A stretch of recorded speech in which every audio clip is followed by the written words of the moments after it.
கர்த்தருடைய பரிசுத்த நாமத்திற்கு மகிமை உண்டாவதாக. இந்த காலைவேளை உங்கள் அனைவரையும் ஆண்டவராகிய இயேசு கிறிஸ்துவின் இன்ப நாமத்தில் உங்களை அன்போடு வாழ்த்தி வரவேற்கிறேன். விண்துளிகள் வாயிலாக இந்த நாளில் சந்திப்பதிலே மிகுந்த மகிழ்ச்சி அடைகிறேன். சங்கீதம் 69:5 வாசிக்கிறோம், தேவனே நீர் என் புத்தியினத்தை அறிந்திருக்கிறீர். இந்த நாளின் செய்தியின் தலைப்பானது ஞானவானாக நடந்து கொள்ளுங்கள். ஒருவரும் முட்டாள்கள் என்றோ மதிகடன் என்றோ அழைக்கப்படுவதை யாரும் விரும்ப மாட்டார்கள். உலகம் முழுவதும் ஏப்ரல் மாதம் 1ஆம் தேதியை முட்டாள்கள் தினம் என்று கொண்டாடுகின்றனர். அந்நாளில் இல்லாத ஒன்றை சொல்லி நம்ப வைத்து மற்றவர்களை முட்டாளாக்குவது ஒரு விளையாட்டு. பல ஆண்டுகளுக்கு முன் லண்டன் மாநகரத்தில் ஒரு அறிவிப்பு அச்சடித்து ஒட்டப்பட்டது. அதில் ஏப்ரல் 1ஆம் தேதி லண்டன் கோபுரத்தில் ஏறி சிங்கங்கள் கவிழப்படுவதை நேரில் பார்க்கலாம். கோபுரத்தில் ஏறுவதற்கு வெள்ளை வாசல் வழியாக உட்பிரவேசிக்க வேண்டும் என்று அச்சிடப்பட்டிருந்தது.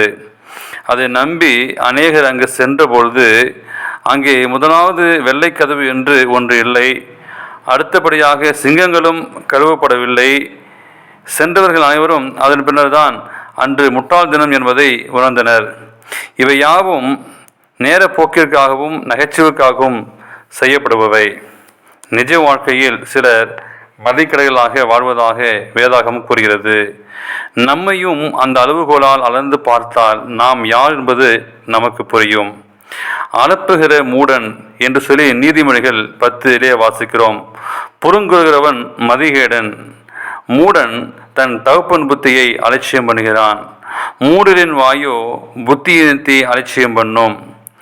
மதியினுடைய தகப்பனுக்கு மகிழ்ச்சி இல்லை, மூடன் மிகுதியாய் பேசுகிறான் என்று சொல்லி நான் மற்றும் பிரசங்கி 10:14 மூடரின் உச்சக்கட்டத்தை என்று வாசிக்கிறோம்.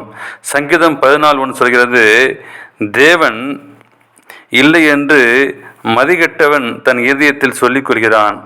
வாயினால் தேவன் உண்டு என்று சொல்லிவிட்டு தேவன் இல்லை என்ற எண்ணத்தோடு வாழ்க்கையை நடத்துவது அநேகரிடம் காணப்படும் மதிகேடான காரியமாக இருக்கிறது.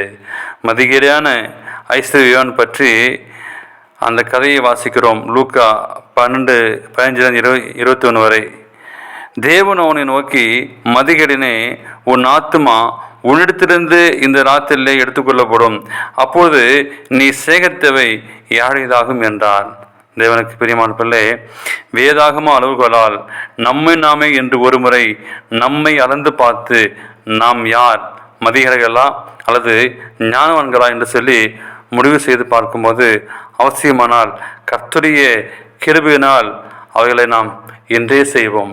நம்மை நான் சீர்தூக்கி பார்ப்போமா?